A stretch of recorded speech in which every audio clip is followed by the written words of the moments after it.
One nation one election bill पर बोले अखिलेश यादव, ये बिल देश को तानाशाही की ओर ले जाएगा। ये बिल देश के संघीय ढांचों पर चोट है। संविधान को खत्म करने की साजिश हो रही है।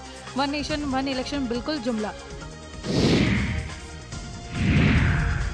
सपा अध्यक्ष अखिलेश यादव ने एक्स पर किया पोस्ट। अखिलेश ने कहा, व्यक्तिगत स्तर पर एक का भाव अहंकार को जन्म देता है। लोकतांत्रिक संदर्भों में एक शब्द ही अलोकतांत्रिक। लोकतंत्र बहुलता का पक्षधर होता है। एक की भावना दूसरे के लिए स्थान नहीं होता। एक का भाव सत्ता को तानाशाही बना देता है। एक देश एक चुनाव का फैसला लोकतंत्र के लिए घातक। ये देश के संघीय ढांचे पर एक बड़ी चोट है। राज्यसभा में बीजेपी पर हमलावर हुए सांसद संजय सिंह ने कहा, मुझे जेल भेजने की धमकी मत दीजिए। सरकार बदली तो आप सभी जेल जाएंगे। सत्ता परिवर्तन पर एक आदमी बाहर नहीं दिखेगा। संविधान पर चर्चा के दौरान बोले सांसद संजय सिंह, भारत खोदने से विकास नहीं होने वाला है। संजय सिंह के बयान पर जेपी नड्डा ने जताई आपत्ति। विधानसभा में बोले मुख्यमंत्री योगी आदित्यनाथ। सीएम योगी बोले, यूपी के युवाओं को इजराइल में रोजगार मिल रहा है। कल कांग्रेस नेत्री फिलिस्तीन का बैग लेकर घूम रही थी, जब हम यूपी के नौजवानों को इजराइल भेज रहे हैं। अब तक 5600 से अधिक युवा इजराइल गए हैं। निर्माण कार्य के लिए उन्हें रहने खाने की फ्री व्यवस्था मिली है। युवाओं को वहां 1.5 लाख महीने की तनख्वाह मिल रही है। विधानसभा में बोले सीएम योगी आदित्यनाथ, 2017 से पहले का दौर कोई नहीं भूला है। 86 एसडीएम के पद पर 56 एक ही जाति के थे, जिसकी डिग्री फर्जी थी और वो यूपीपीएससी का अध्यक्ष था। जो लेक्चरर के लायक नहीं था, वो यूपीपीएससी का अध्यक्ष था। आयोग के अध्यक्ष ने तबाही मचा रखी थी।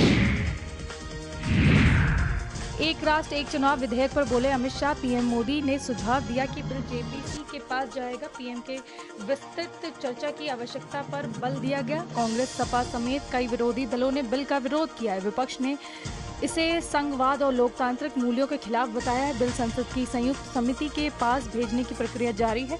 लोकसभा में विधेयक पर मतदान की प्रक्रिया चल रही है। अंतिम परिणाम अभी घोषित नहीं हुए। विधानसभा में बोले सीएम योगी आदित्यनाथ, शिक्षा विभाग में 1.60 लाख भर्ती हुई। 1.56 लाख पुलिस में नई भर्ती की गई। 60,000 सिपाही और भर्ती करेंगे। पारदर्शी ढंग से परीक्षा कराई जा रही है। पहले जाति विशेष पर भर्ती होती थी। पिछली सरकारों ने शिक्षा को बर्बाद किया। किसी युवा के साथ अन्याय नहीं हुआ। यूपी अब दंगा मुक्त प्रदेश है। कॉमेडियन सुनील पाल ने किडनैपिंग फिरौती का मामला, किडनैपिंग कांड के खुलासे पर मेरठ पुलिस का धन्यवाद। यूपी की योगी सरकार को सुनील पाल ने धन्यवाद दिया। यूपी की योगी सरकार के कॉमेडियन ने तारीफ की। पुलिस ने बेहतर तरीके से अपराधियों पर कार्रवाई की। सुनील पाल ने कहा, कई पकड़े गए, एक को गोली भी लगी। वित्त मंत्री सुरेश खन्ना का बयान, आवश्यकता के अनुसार अनुपूरक बजट लाया जाता है। प्रदेश में चारों तरफ विकास कार्य हो रहे हैं। दुनिया का सबसे बड़ा आयोजन होने जा रहा है।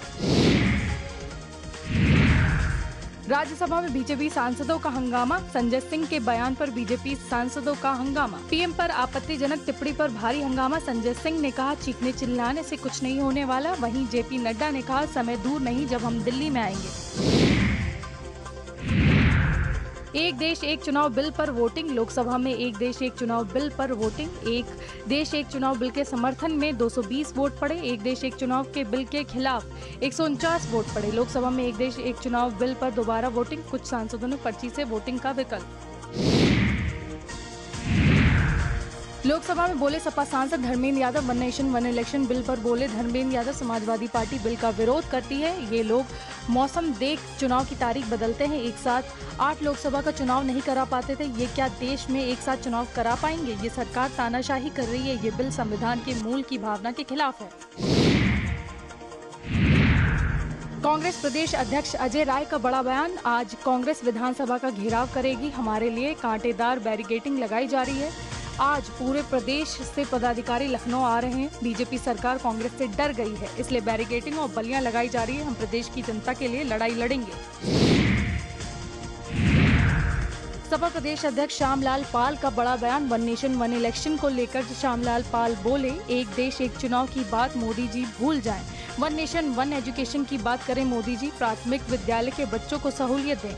10 विधानसभा में एक साथ उपचुनाव क्यों नहीं कराया? सीएम को पीडीए से डर है, अब भगवान राम से डरने लगे हैं, इसलिए मिल्कीपुर का चुनाव नहीं कराया। भाजपा लोकतांत्रिक नहीं, दंगाई पार्टी है।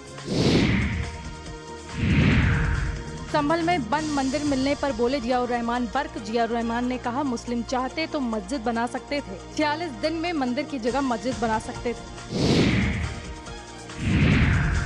नेता विपक्ष राहुल गांधी ने एक्स पर वीडियो पोस्ट किया। हाथरस में पीड़िता के परिवार से मुलाकात का वीडियो शेयर किया। परिवार के लोगों से बातचीत का वीडियो जारी किया है। राहुल गांधी ने कहा ये परिवार आज भी दहशत में, दलितों को न्याय मिलना बेहद मुश्किल हो गया है। हम इनके घर का रीलोकेशन करेंगे, हम इस परिवार को जरूरी सहायता देंगे। उन्नाव में सपा प्रदेश अध्यक्ष ने संभल घटना पर बीजेपी को घेरा। श्यामलाल ने कहा मोदी योगी नफरत फैलाने का काम कर रहे हैं, ये दंगाई लोग, इनसे दूर रहने की बात जरूरी है। अशांति फैलाने का काम किया जा रहा है, जहां भाईचारा वहां बीजेपी नफरत फैला रही। संभल में मकान मालिक कह रहा कोई दरवाजा नहीं तोड़ा। पीडीए पंचायत में शामिल होने पहुंचे थे सपा प्रदेश अध्यक्ष। आप सांसद संजय सिंह ने कहा अगर आप यूपी और बिहार के लोगों को रोहिंग्या कहेंगे जो 40-50 सालों से यहाँ रह रहे हैं, अगर आप उनके नाम पर वोट लिस्ट से हटाना चाहते हैं तो क्या मैं अपनी आवाज नहीं उठाऊंगा? अगर भाजपा के राष्ट्रीय अध्यक्ष उन्हें बांग्लादेशी और रोहिंग्या कहेंगे तो क्या हम इसे बर्दाश्त करेंगे? एक राष्ट्र एक चुनाव विधेयक को लेकर विपक्ष की प्रतिक्रिया पर भाजपा सांसद मनोज तिवारी ने कहा बहुत सारे ऐसे विषय हैं जिसे लेकर देश को नए नए सुधारों पर विचार करना पड़ता है। इस देश में अलग अलग समय पर आचार संहिता लगी रहती है, विकास कार्य उससे बाधित होता है, पैसों का दुरुपयोग भी होता है। इससे बचने के लिए वन नेशन वन इलेक्शन का रास्ता निकाला गया है। यूपी में सरकारी नौकरी में लटकी और अटकी भर्ती का मुद्दा विधानसभा में समाजवादी पार्टी की विधायक पूजा सरोज ने उठाया। बाद में सीएम योगी आदित्यनाथ ने 69,000 शिक्षक भर्ती पर जवाब देते हुए पूजा सरोज का जिक्र भी किया। उत्तर प्रदेश में उप मुख्यमंत्री ब्रजेश पाठक ने कहा अनुपूरक बजट उत्तर प्रदेश के विकास के लिए मील का पत्थर साबित होगा। ऐसे अवसर पर महाकुंभ का भी आयोजन हो रहा है। प्रदेश का चतुर्मुखी विकास सुनिश्चित किया जा सके। एक राष्ट्र एक चुनाव पर विपक्ष की प्रतिक्रिया पर केंद्रीय मंत्री चिराग पासवान ने कहा मैं ये जानना चाहता हूं कि यह किस तरह संविधान विरोधी है। वे इतने समय से केवल रट्टा मार रहे हैं। उत्तर प्रदेश में उप मुख्यमंत्री केशव प्रसाद मौर्य ने कहा अनुपूरक बजट उत्तर प्रदेश के विकास को और गति देने वाला है। मुख्यमंत्री को इसके लिए बधाई दूंगा क्योंकि हम विकास की रफ्तार चाहते हैं और वो रफ्तार का रास्ता बना रहे हैं। एक राष्ट्र एक चुनाव पर राजद नेता तेजस्वी यादव ने कहा ये लोग आरएसएस के एजेंडे को लागू करना चाहते हैं, इसलिए हम लोग कहते हैं कि ये लोग संविधान विरोधी हैं। अभी ये कह रहे हैं कि एक राष्ट्र एक चुनाव, आगे ये कहेंगे एक राष्ट्र एक पार्टी।